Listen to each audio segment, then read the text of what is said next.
So hello everyone, welcome back to Sonali Supriya new mini blog. তো আমরা চারজনে মিলে সবাই চলে গেছিলাম রথের মেলায়। আর রথের মেলাটা আজকেই লাস্ট ছিল, মানে আমরা যেদিনকে গেছিলাম।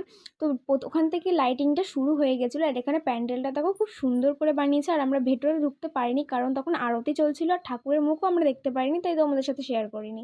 ওখান থেকে বেরিয়ে আমরা ডাইরেক্ট চলে গেছি কেনাকাটি করতে। আর দেখো এই পুতুলটা সুপ্রিয়ার পছন্দ হয়েছিল। তো আমরা পুরো মেলাটা ঘোরার পর আমরা চলে গেছিলাম কিন্তু আবার কেনাকাটি করতে।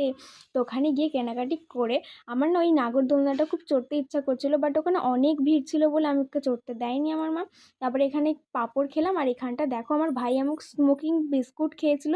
আর এটা খাওয়ার পর না খুব বুকে ব্যথা হয়, তো তোমরা যারা আছো এটা এটা ট্রাই করো না প্লিজ। তারপরে আমিও খেয়েছিলাম, তো আমার খুব বুকে ব্যথা করছিল, কাশি হচ্ছিল। তো তারপরে স্মোক বিস্কুটটা ট্রাই করার পর আমরা চলে গেছিলাম ওই নাগরদোলনার পাশে যেটা ছিল হাঁস টাইপকা, তো ওটা চড়তে গেছিলাম।